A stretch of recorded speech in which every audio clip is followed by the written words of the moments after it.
I'd like to introduce you to our team. Today, we're joined by Matt Landau, a publisher on the hybrid journals team at Sage. He provides strategic support to editors and scientific societies to help ensure the smooth operation of their journals. He holds a BS in a Bachelor of Science in Psychology from the University College of London and is currently pursuing part-time further study in psychodynamic counseling at Birkbeck University of London. Next, Jessica Offenberger is a publishing editor on the STM Journals editorial team. She manages a range of science and medicine journals, working with editors and societies to develop new strategies and problem solve. Jessica has a background in project management, marketing, business development, and self-publishing. We're joined today by Dr. Ronnie Reiter-Palman, a distinguished professor of industrial and organizational psychology and the director of IO Psychology graduate program at the University of Nebraska at Omaha. Her research focuses on creativity and innovation in the workplace, specifically cognitive processes, team creativity, development of teamwork and creative problem-solving skills, and leading creative individuals and teams.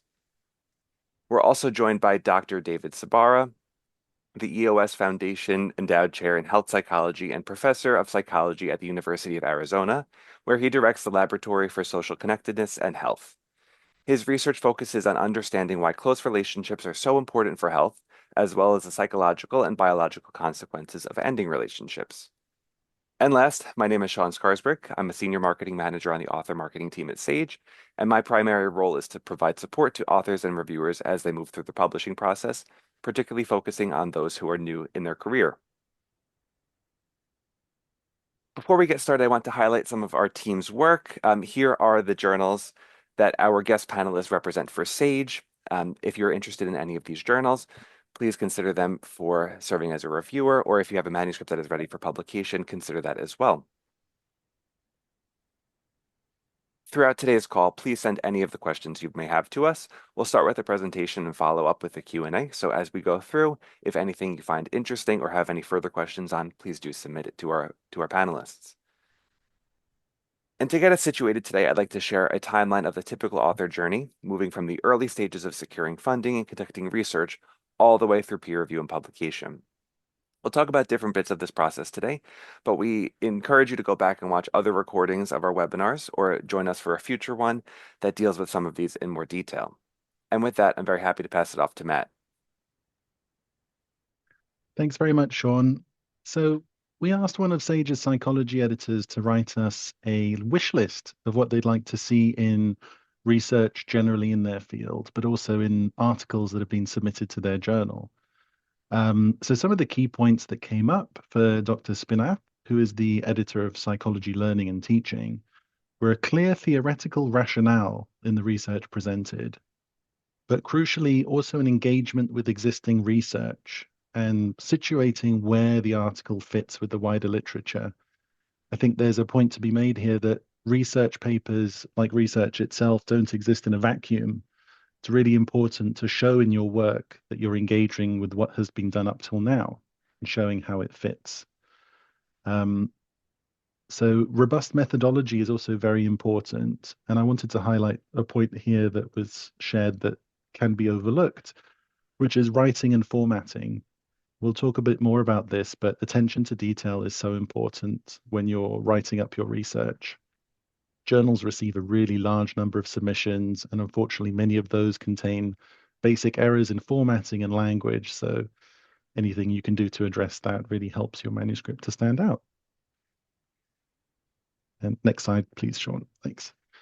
And specifically looking at papers submitted to this journal, Dr. Spinath highlighted a clear focus on psychology education.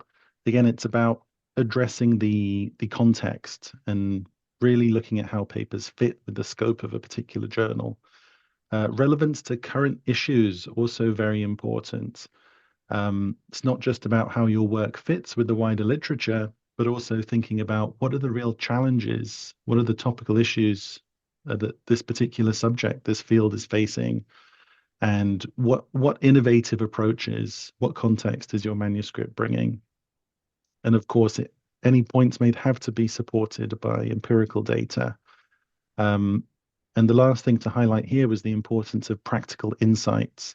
this is a journal related to learning and teaching. So insights and suggestions that can improve psychology teaching are very much appreciated. Great. Thank you, Matt, for starting us off strong. So today we're going to dive into a few things to do before you actually submit to the journal of your choice. About 13,000 to 14,000 research articles are published each day. That's completely wild. So selecting the right journal and preparing your manuscript appropriately will help you stand out from the noise. Be sure to check the aims and scope of the journal that you're looking to submit to very carefully, as this is one of the main reasons for rejection, where the article that you're submitting is just not in line with the aims and scopes. Your specific research area may not be a good fit, or the journal you might be considering may not consider your type of methodology. So thinking about the specific discipline and the methodology and the aims and scopes of that journal is crucial. Does your manuscript have an interdisciplinary focus? Does the journal only cover a specific subject or niche area? And you can often tell this by looking at the aims and scope, recently published articles from the journal. You can even look at a free sample of the latest issue to get a better understanding of what studies make it to publication. Um, and you can check to see, does your research fit in this niche? You can think about, on top of all of this, the readership of your article. Who's going to be interested? What are you writing? And thinking about that best home. In terms of how to structure the article, one of the biggest keys there are the title and abstract. So a good title and an abstract, a good abstract can improve the likelihood of your article being discovered and read.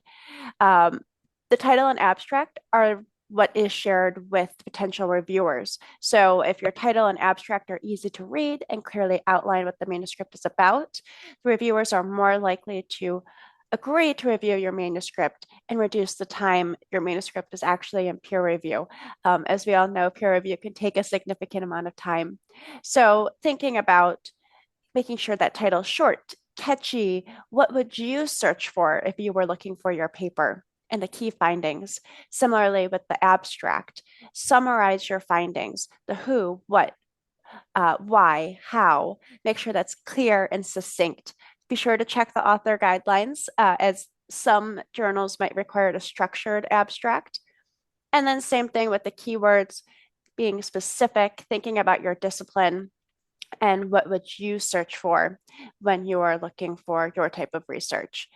And then jumping to the end with those conclusions, summarizing briefly your findings, any policy points and implications. We'll be going into the structure in more detail here. So, one thing worth discussing briefly is authorship. Not everyone constitutes being an author. So, what actually makes someone an author? SAGE follows the International Council, of Medical Journal Editors authorship recommendations. So that means an author must meet all of this criteria, made a substantial contribution to the concept or design of the work, or in the acquisition, analysis, or interpretation of the data, drafted the article or revised it critically for important intellectual content, approved the version to be published, participated sufficiently in the work to take public responsibility for appropriate portions of the content. They must meet all four of those criteria. And if they don't, you can be listed in the acknowledgement section. There's also another type of authorship that some journals might follow called credit contributor role taxonomy. This was introduced in 2013, where a deeper level of detail is recorded to capture the nature of the individual contributions. So you might see this as well as you're going to submit to a journal. As you're presenting data, this is the meat of your paper and the core of the paper. There's many different ways that you can present that data. But first, just a high level overview. Quantitative data is informative and often number-based. Um, this is a good way to remind people of the question and hypothesis that you're addressing. Quantitative data is a good way to highlight the trends that you're looking at. We often dive into demographic data first.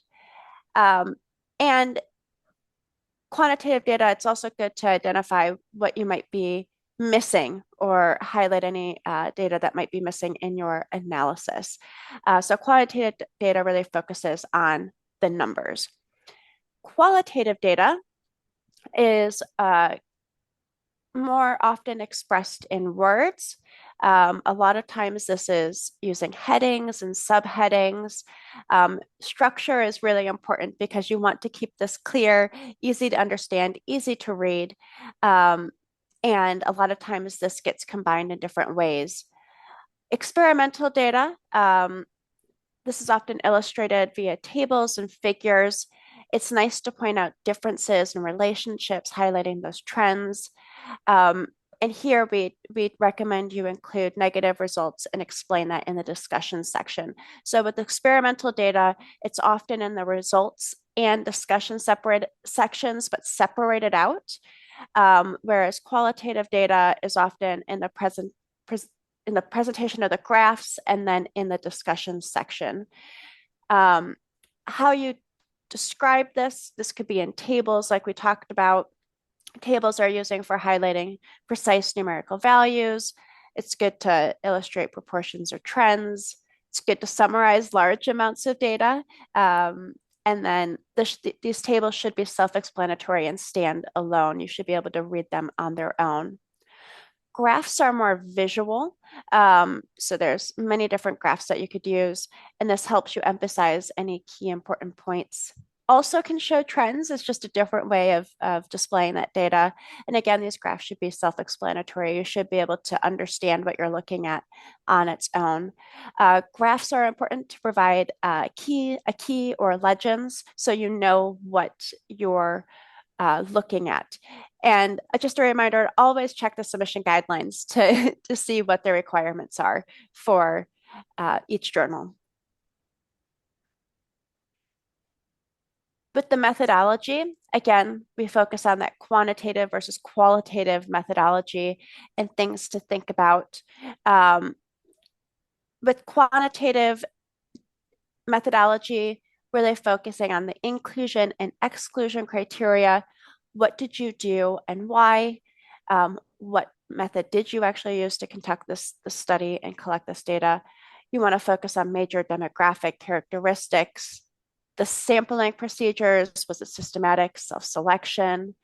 Outlining as much as you can, the settings, locations, dates of collection, agreements, sample size, the power, precision.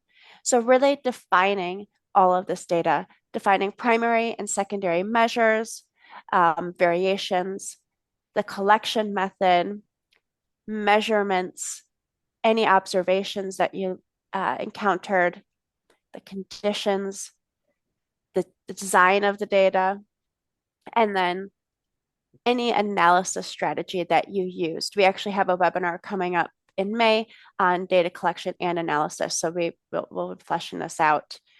With qualitative methodology, it's often in a chronicle and narrative format like we talked about. You'll be describing what type of research that you did, any prior understandings, and providing that detailed description of data sources and repositories that you may have used. You'll often want to disclose, or you will want to disclose, the researcher participant relationship, any recruitment process that you did to find these participants, how you selected them, the collection method, including audio, visual, transcriptions, field notes, and any strategies you use to analyze that data. With this, it's particularly important to disclose any biases and like areas that might be lacking, and then making sure that integrity is there, that your findings are grounded and those contributions are insightful and meaningful. Other considerations, right? Thinking about the integrity, going back to the integrity, making sure that you're always disclosing and being transparent. You want to follow the proper ethical guidelines, declaring any ethics statements, participant and patient consent, especially with that qualitative research, if applicable, conflicts of interest, any funding that might need to be disclosed. An ethics statement should also include approval numbers for any grants, IRB approvals, what have you. You as the author are responsible for securing any permissions for any third party tables, figures, graphs, data that you might be using or reproducing. So make sure you've secured permissions there. And then following any checklists that you might need to for any data collection or article types like Prisma. You also want to check the author guidelines. You'll hear us say this 30 times to see if there's a checklist that you should be following. There's often guidelines for using AI tools or language support. And so be sure to make sure that you're following those guidelines and best practices. Most journals use a plagiarism tool such as Authenticate to screen new submissions against published papers. And you want to be careful with even reusing your own text, as that self-plagiarism is not allowed. A few helpful tips. Those editable files are preferred, like Microsoft Word or LaTeX for the main text. You'll want to also use JPEG or TIFF for images, making sure that resolution is clear, at least 300 dpi. And then for some journals, LaTeX is used. It's a document preparation system, and these files are most often used to produce technical and scientific documents. This is really helpful for things like equations and that are difficult to format in a standard word processor. Each journal might have its own LaTeX template that you can download, so be sure to check the author guidelines. And Sage has a general template zip file on our author gateway. In terms of references, .bib files contain bibliographic references and are usually used together with LaTeX files. The BST file specifies the formatting of the .bib document when you're generating items for the bibliography and can be also used to create the HTML output. You should include these with your submission if you are using .bib or BST files when creating your article. And so this is really good for the so that the editors can generate the reference list and citations in the journal specific style. And last but not least, just a few tips on language and writing, keeping language as clear and simple as possible, using that first person active voice whenever you can. Feel free to use a translation or professional editing service or even consulting colleagues to help give a second set of eyes to your paper. If English is not your native language, you can also ask the journal if they'll publish in your preferred language, either the full article or the abstract. Some journals do this. And do not use AI tools unless this is specifically allowed. Again, you'll check the journal specific guidelines or the publisher guidelines for this. And like I had mentioned when we started, read articles from the target journal to understand those expectations in terms of language and terminology. Just browsing the latest issue will really help you get a good feel for that.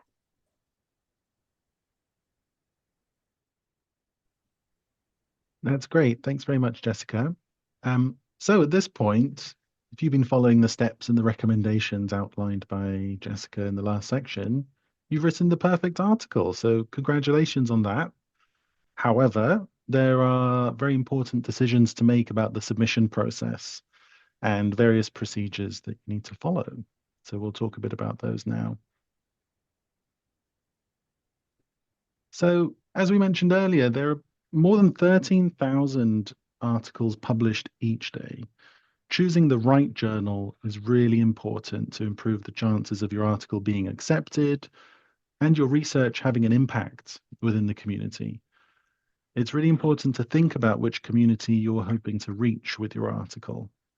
We often recommend speaking to peers or your supervisor if you're based at a research institution, to see if they've had positive experiences with specific journals in the past.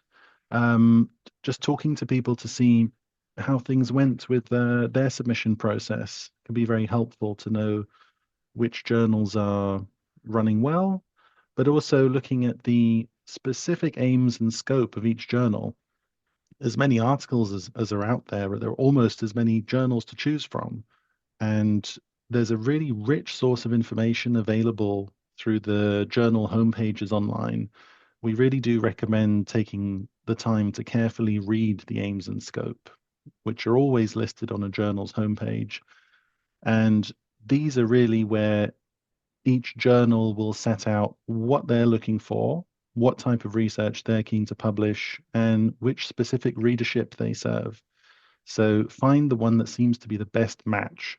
You can also find lots of key metrics on a journal page. So average review and publication times are often listed. That can be a good assessment of whether a journal is efficient, although be wary of over-promising very fast review times. A good review process does take time, of course. And you may also want to read a few articles that have been published in a particular journal, which can be very helpful to get a sense of what they want to publish. We also do recommend looking at whether your institution has an open access agreement with a journal's publisher. If you're hoping to publish your work open access, if your institution has an agreement in place with that particular publisher, it can mean that your article will automatically be made open access, either for free or at a substantial discount. And finally, we also recommend using the various journal finder tools that publishers provide. With these, you can put in the title, keywords, sometimes the abstract, if you have it already, of a paper you're ready to publish. And a publisher can look at various journals to recommend one that will be a good fit. And failing that, you can also reach out to a journal's editorial office to say, this is a paper I'm preparing. Do you think it's a good match? So next we're looking at once you're ready to submit, you've chosen a journal at this stage. This is where you really need to take time to read that journal's submission guidelines carefully. And I think every editor really appreciates the effort you put in at this stage, because if you don't follow the guidelines closely, there's a significant chance your paper will have to be sent back for adjustments before it can even be considered or enter peer review. And you may want to look at articles the journal has previously published as a reference point, looking at the formatting, the structure, even the writing style. That can be very useful information to consider. Very important as well to make sure that you've included any relevant funding, conflict of interest, and ethics statements, especially consent statements if required for the type of research that you're publishing. Because if those aren't included, your paper will not pass the first hurdle, unfortunately. And you may also want to consider creating a visual or graphical abstract. That can help with promoting your article after it's been published, engaging with a wider audience. So next slide, please, Sean. And this is really just to emphasize the importance of the submission guidelines. And then when you're ready to submit the work, this is almost always done via an electronic submission system. Journals at Sage typically use ScholarOne, but there are various systems out there. But it's very important to follow the steps systematically. And I can't stress enough that you can only submit to one journal at a time. It's considered quite serious author misconduct to submit manuscripts to several journals concurrently. We understand the temptation. You know, if your manuscript is rejected, you don't want to waste time, but it's very important to only undergo the submission process for one journal at a given time. If two different versions of a manuscript are published, it creates enormous problems in the research literature, and ultimately one or both of those articles will be retracted. So it's not worth taking that risk. So in terms of using the system, you can create a user account. This can often be linked to your ORCID, your unique researcher ID. So that really helps to make sure that the paper is closely matched to you and not someone with a very similar name, for example. And lastly, we'd just say pay attention to the various boxes that you tick through. With an electronic submission process, things can go through quite quickly, but it's important to read carefully which boxes you're ticking and what you're agreeing to. This can have important ethical ramifications. In some cases, you're also ticking that you agree to additional charges. So very important to read those carefully.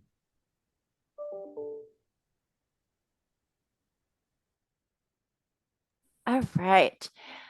Well, just wanted to briefly go through what the overall peer review process looks like, and highlight the core role peer reviewers have. After a paper is submitted, it is checked for compliance with the journal guidelines for things such as correct formatting. Again, look at the journal guidelines, and for fit within the journal's aims and scope. If it passes these checks, it's sent out to peer reviewers. In most cases, peer reviewers are matched to a paper based on keywords provided in the paper to keywords provided by the reviewer if they've created a reviewer account, or keywords in the articles that the reviewer has authored. Reviewers are invited to review, and once they accept the invitation, they will have access to the paper in the Reviewer Center in our peer-reviewed system. Here at Sage, that's called Sage Track. Once reviewers have assessed the paper and prepared comments for the editor and authors, they then make a recommendation of revision, rejection, or accept to the editor in the system. The editor then makes a final decision based on the recommendations from the reviewers. So, how do you get through peer review? So first, take a look at the feedback that you've received.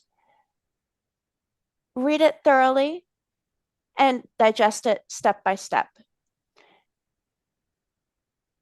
You'll first want to accept that, be open to that feedback. It's a learning experience, and the peer review comments are there to help make your article better and more sound, and ultimately further your discipline in your field. So also remember that very few articles are accepted outright. So most articles undergo revisions. So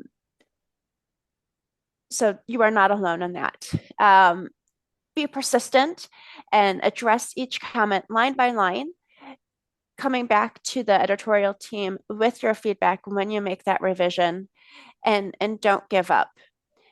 If you receive a rejection, take that to heart, take that feedback to heart, work to make your paper better, and then continue to look for that right home for your manuscript. You can seek help if you need it from colleagues, mentors, or others in the field. And just remember, you're that one step closer to publication. And with that revision, you can continue to celebrate. It's important to consider volunteering to peer review. Peer review is definitely an important part of the research ecosystem. Reading and reviewing can help you improve as an author as well. This will make you a better researcher. So there are two ways that you can start the journey of becoming a volunteer reviewer if you haven't already. The first is to create an account in the journal's peer review site, using strong keywords to illustrate your research expertise. Good keywords are descriptive, but not too descriptive. I know that's very vague, but think about what you would search for again if you were looking for your research or you as a researcher. And then the second way to volunteer is by connecting with editors. You as a reviewer can reach out directly to editors via email, look on the journal website, or by creating a Web of Science account. We work with Web of Science reviewer recognition.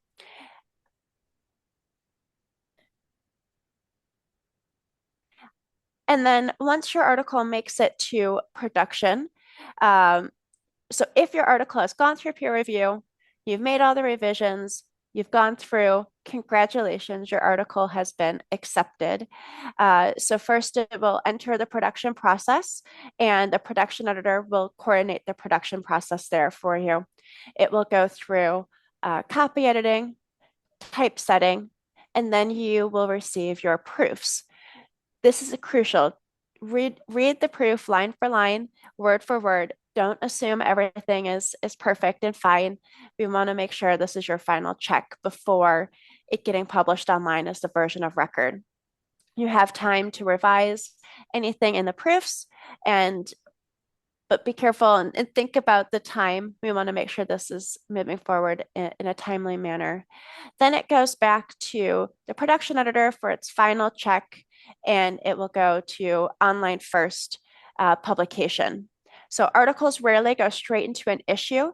They usually go to an online first or EPUB ahead of print, and this is the version of record. This is included in most indices and can be cited. So this is accepted.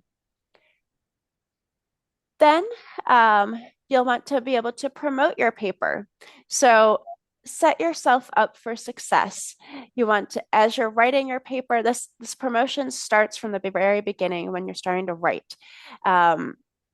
Focus on search engine optimization, thinking about what people will be searching for to find your research, and incorporate that into your title, your abstract, your keywords. But this also comes into play for promotion.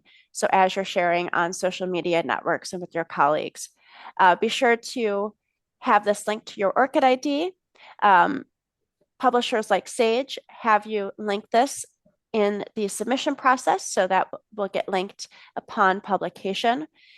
And talk about your research whenever and wherever you can. Share your paper on social media, update your institutional profile in your LinkedIn, share it at conferences with your colleagues in different workshops and sessions. You want to make sure that you're promoting it. And you can even create a visual abstract or graphical abstract or infographic to help better visualize your research. You can even include a short video or do a podcast or write a blog to help promote your research. We have a fantastic webinar and guide on this as well. Thank you, Jessica. We'll pass it over to our two guest panelists in one moment, but first I wanted to just share that we have some really great webinars coming up soon. So at the end of May, we have one on data collection and analysis. In June, for anybody here who might be wrapping up a thesis, getting ready for a defense, might be time to consider how to convert your dissertation or thesis into a manuscript. So that's on June 11th. In June, we also have a webinar for Pride Month on research that impacts the queer community, and lots to come throughout the rest of the year as well. On our journal resources, we've got a lot of different information you can find here, and also need a link to this in the follow-up. And I'll just leave this on the screen for 1 minute to share that we've got a new initiative starting up called our author newsletter. In this, we will be sharing free academic publishing resources and also have an upcoming link for our webinars. So I'll leave this on the screen for a moment. If you're interested, please, you could scan the QR code with your phone and sign up, and we'll also send a link to this after the call.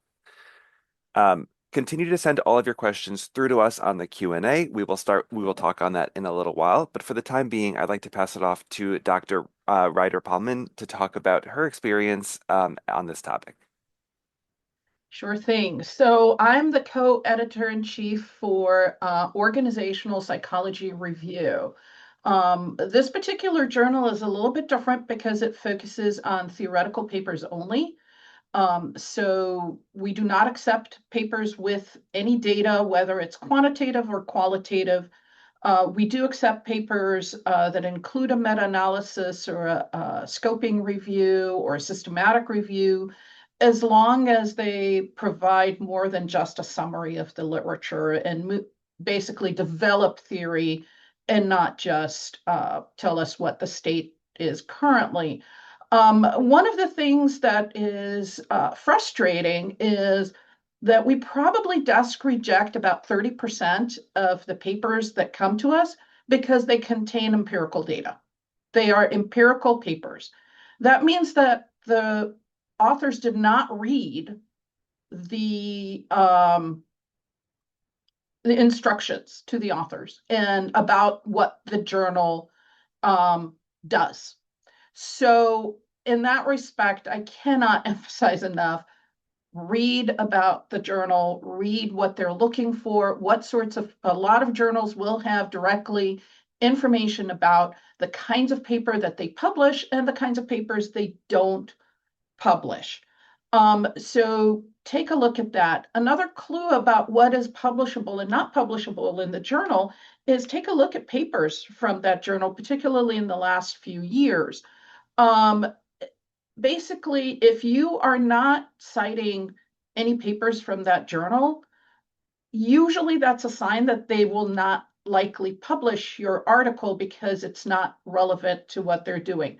This is not 100% accurate, but close enough. So take a look. Other advice in terms of research is to think about who your audience is. Again, if you're I've worked with a lot of interdisciplinary teams.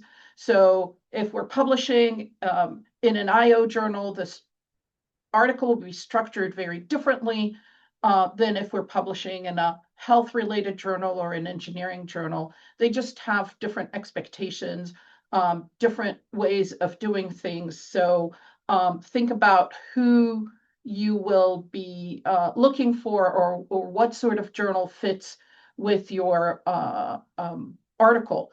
And again, the clues to what journal would work for you are embedded in the articles that you cite, right? So if you're citing those papers, those might be journals that are particularly relevant.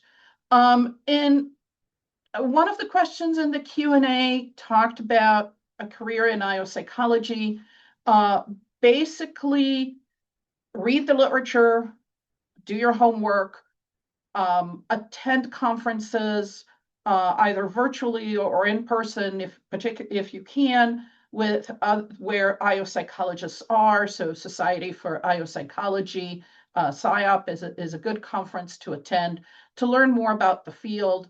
Reach out to people in your area to see if they're willing to discuss ideas with you and so forth. Not everybody can, not everybody has the time, but you may be able to find somebody that's willing to talk to you. In terms of qualitative research, there was a question, really the argument is until saturation, right? So typically that can happen with 10, 15 individuals, but sometimes depending on the population or the answers, you might go to 20, 25, 30. I usually have not, my own research have not gone above 30. When you have a specialized population that is limited, this may change things, right? So I've seen papers with smaller samples just because those are very unique, different samples that are hard to get to. But again, it really depends. So one of the things that I would recommend doing is sending a short message to the editor of the journal that you're interested in and asking, maybe giving a brief abstract and saying, here's my paper, here's the topic, here's what I found, and any specific questions that you may have, as long as it's not too long, and see if it would be appropriate for the journal. And I'll stop here. Thank you very much. I appreciate that. Dr. Sabara, can we pass it off to you now? Sure. Thank you very much. I'm very happy to be here. I'm Dave Sabara from the University of Arizona, and I'm the editor at Advances in Methods and Practices in Psychological Science. We call it AMPS because it's a mouthful. And we are the Applied Methods and Statistics Journal for the Association for Psychological Science. We're one of the 6 journals from the suite of APS journals. And our papers focus on providing applied researchers accessible reviews and empirical studies of applied methods and stats work, or disseminating methodological and statistical work in the field. So we cover a wide range of topics, and we have a variety of different styles of paper, from empirical studies to tutorials that are designed to give away different topics. For example, introductions to machine learning, how to use particular R packages or something like that. We tend to be very quantitative in our focus, but we are publishing more and more, and I'm increasingly trying to champion mixed methods papers and qualitative research papers. First of all, I'm very excited to be here because I'm learning some things on this webinar, and it's just great to listen in and hear and to look at some of the questions and to understand what people are sort of struggling with on the ground and trying to figure out as you proceed on the pipeline to getting your work published. I have also tremendous enthusiasm for the international representation on this call, and this is something that we've tried to focus a bit of our work on at AMPS and broaden our framework. We have a paper that's going to come out later this year about open science in the developing world. And it's a very interesting analysis of different authors from different countries' experiences of trying to navigate the open science landscape in research ecologies that may not be ready for the type of sea changes that are going across sort of mainstream psychological science. So, for example, how do you navigate these types of challenges in Pakistan or India or Cambodia? And this has really been an exciting paper to watch develop. So keep an eye out for that. One of the things that AMPS does champion is work that is focused on open science and increasingly research transparency. So this is not something that we've talked a lot about here, but I really would like to mention it very much. And in particular, an emphasis on pre-registrations and content that goes into pre-registrations in which you lock in an analysis plan, either for new data or for existing or secondary data. You lock in an analysis plan, typically on the open science framework, and you timestamp it and you register it. And we do this for a variety of reasons, many of which are designed to help offset some of the driving concerns about practices that led to the replication crisis or the credibility crisis in our field. And pre-registrations are a useful tool for helping minimize some of the biases in the way we analyze quantitative and increasingly qualitative data. But I'm particularly excited about, and I want to get into everyone's consciousness, a new style of scientific research paper that you may not have heard about yet. And if you have, you may not have had a chance to study. And if you've gotten into, you may not have a complete fluency with it. And this is the registered report. And the registered report is a style of scientific paper in which the peer review is completely results-free. And the basic process is as follows.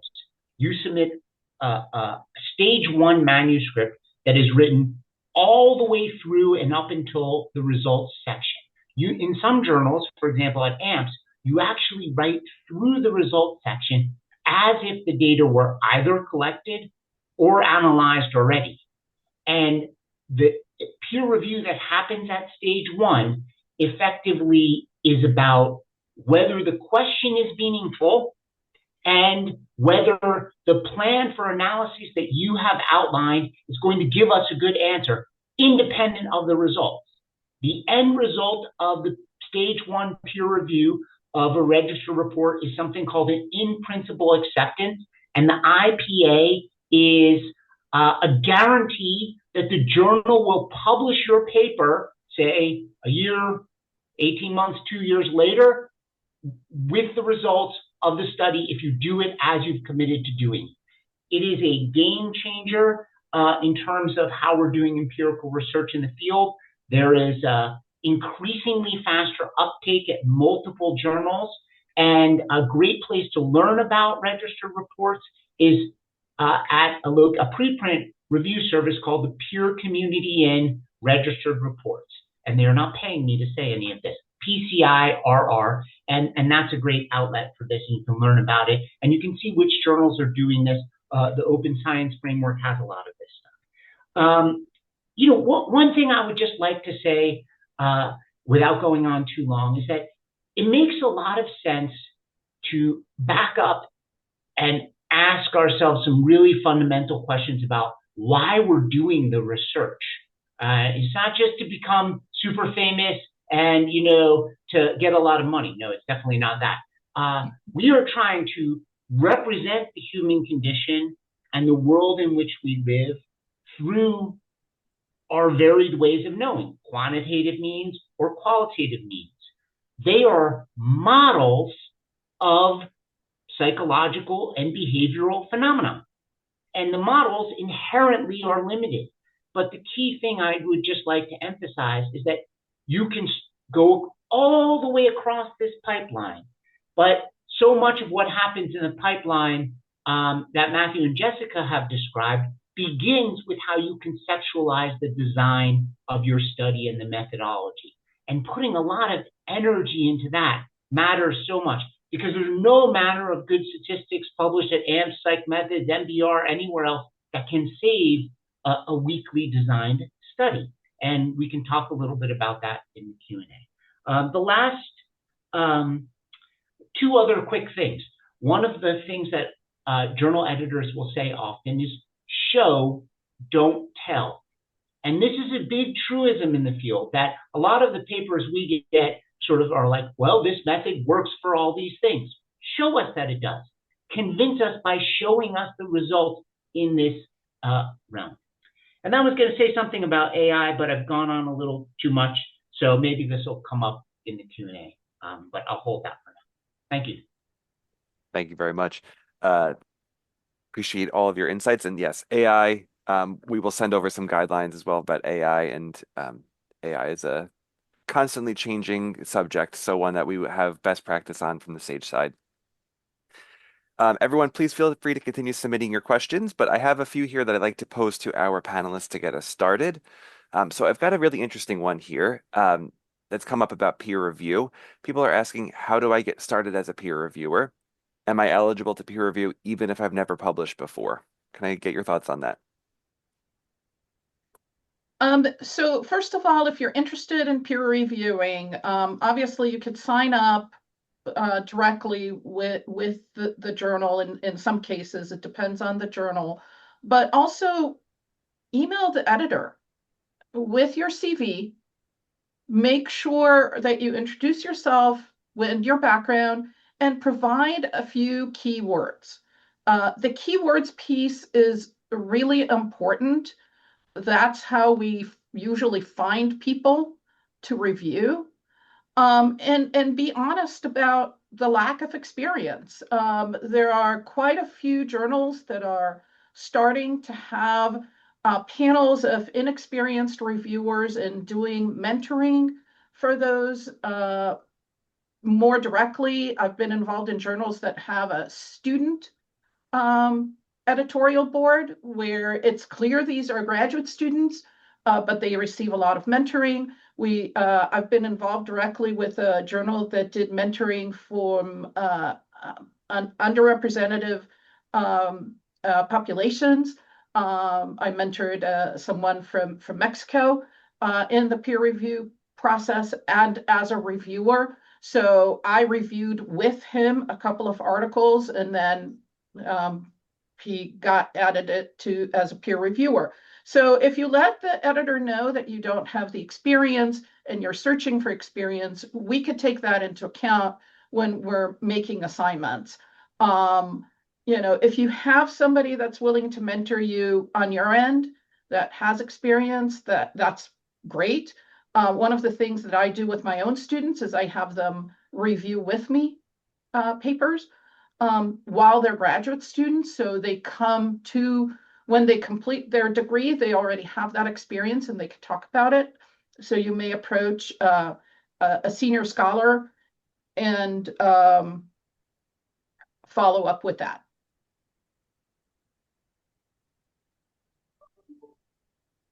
Perfect. Thank you, Ronnie. Any further thoughts on that, or have we covered it? It sounds like a very comprehensive response. Perfect. Um, I have an interesting one here. Could you talk a little bit about publication of scoping and systematic reviews, and also on open research such as preprints and the registration of protocols? Do you have any thoughts on that? I can say a little bit about that. Yeah, we have a lot of thoughts. I mean, I guess the starting point depends on regarding the scoping and systematic reviews, depends on the standards within your field, right? Like, what are the main journals in your subfield, and which ones are publishing these? Journals vary in the extent to which they take these on, but the first and foremost, there are formalized checklists for understanding and how to for core content related to systematic reviews and scoping reviews. Scoping reviews are called by a variety of different names across different fields, but in general, they're very good practices for something that is systematic and narrative, that is not quantitative. For example, it's not a meta-analysis. That's very good for an emerging area of literature where things are trying to get sorted out, and you're trying to do a systematic mapping of the research terrain when the research is a little uneven or underdeveloped. And then, of course, there are meta-analysis. Both sets have specific publication guidelines that you can follow and help you along checklists for everything that should be in the manuscript. Before you start even, it makes sense to review these documents so you can reverse engineer your work to make sure it's built from the beginning to include those key elements.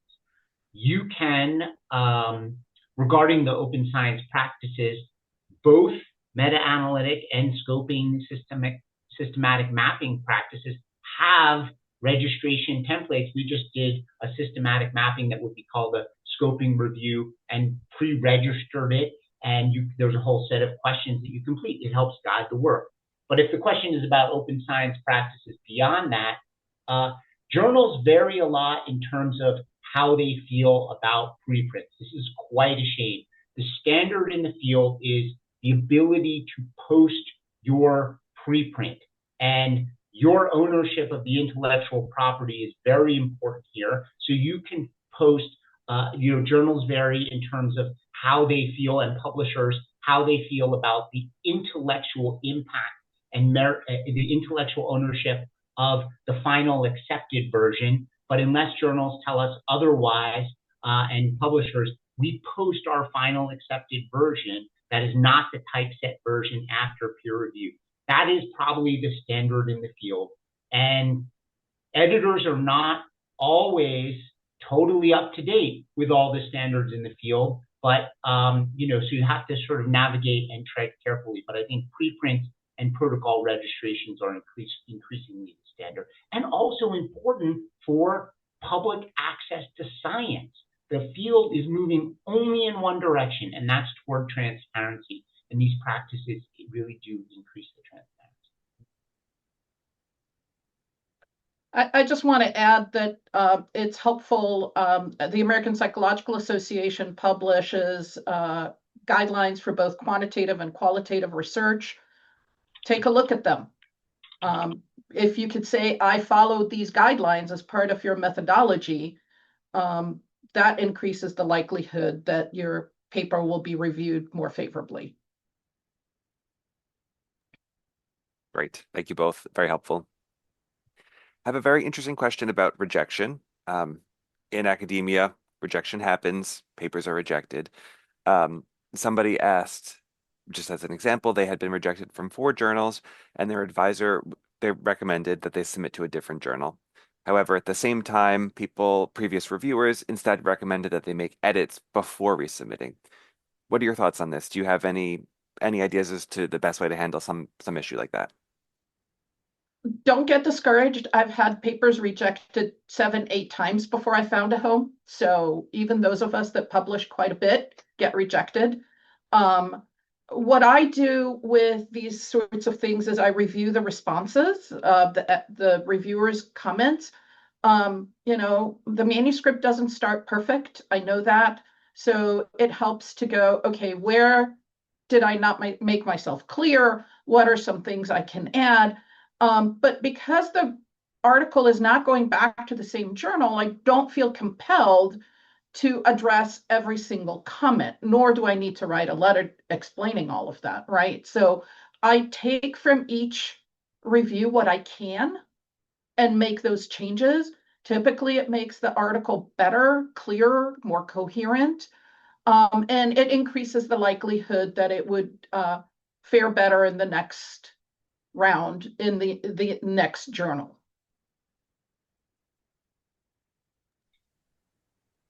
I wonder if Jessica or Matthew would like to chime in on this. Jessica, I thought you were nodding. I have other things to say, but you first, please. I was just gonna say exactly what you said, Ronnie, that you a lot of the peer review comments are there to be helpful, and a lot of them might be relevant to incorporate and modify. Maybe there were concerns about the methodology, and you have the opportunity to go back and collect more data or expand upon your thoughts and take that time. The comments are meant to help you and to not discourage you. But as Ronnie said, there might be things that you might not feel you need to address, or that and if you were even resubmitting to the same journal, you might outline that in your response on why you're not incorporating that. So yeah, I don't think I don't know if I would leave it as is in the example that was given, but you might pick and choose what comments you take to incorporate. So yes, David, over to you. Well, yeah, I agree with all of it. I will only say that at least 3 times in my career that I can remember, I have had different journals invite me as a reviewer on the same paper that was resubmitted without changes. And then I basically say, I just reviewed this 2 months ago for Journal X. This is my same exact review. I cannot see any differences. I mean, it's up to the authors. If they say, whoa, we revised the theoretical framework or represent, but absent any changes, I'm not going to look at the paper again. I mean, this is what I said. I still feel the same way. If I'm reliable, I'll feel the same way again. So I think what Ronnie is saying and Jessica's supporting is that some minimal changes are probably in order, especially if you work in a smaller area of study, because the chances that the same reviewer will bump into it along the way is greater than some small percentage, I think. Yeah, and that's something just to add on is there's been a lot of questions on how to get into peer review.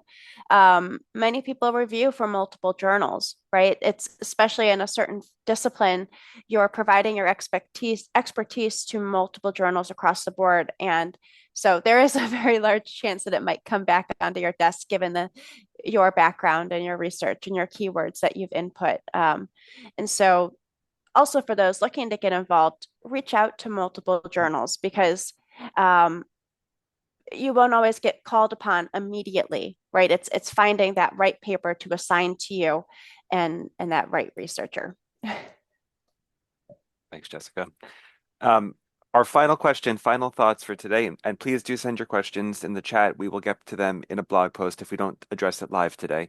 But my last thing, I see a lot of people in the chat are potentially newer in their career, people who haven't published a ton, people who are getting started more. So just wondering if we could wrap it up with maybe 1 or 2 tips, tricks for early career researchers. David, Ronnie, I wonder if I could pass it to you first. David, go ahead and start. Sure, yes. Well, I mean, I think the most important thing is that you learn not only procedurally about how to write the paper, and this takes a long time at first, but I think it makes a lot of sense to model your paper on papers in the target journal. If you want to say target a paper in AMPS for your first journal article, what do the papers look like? How are they written?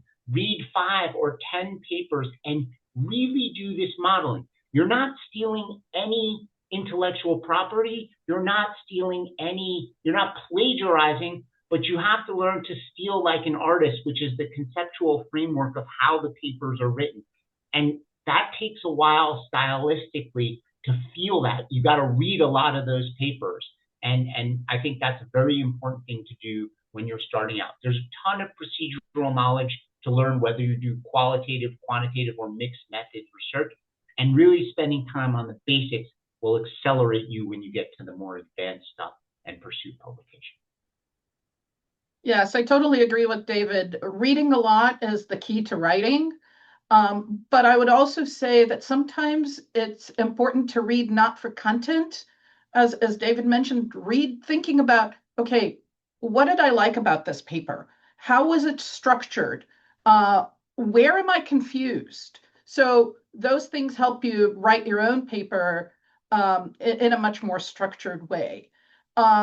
Get feedback. I still send my papers out to get reviewed by colleagues before I submit, because by the time you're writing the paper, everything is clear in your head. It's not always clear when you actually write it out, whether you're using pen and paper or a computer screen. You know, you meant to say something, but it comes across differently. So getting colleagues to review your paper before you submit them, getting that informal review is incredibly helpful. Perfect. Thank you very much. Thank you so much to everybody who has joined us today for the call. Thank you to my Sage colleagues, Jessica and Matt, for all of your insights. And of course, to our guest panelists, Ronnie and David. I really appreciate your insights and I appreciate everybody joining. For all of our attendees, note that you will receive a certificate of attendance, a recording, and also the slides. And we hope to see you in a future webinar. Thank you and take care. Bye. Thank you. Bye. Um,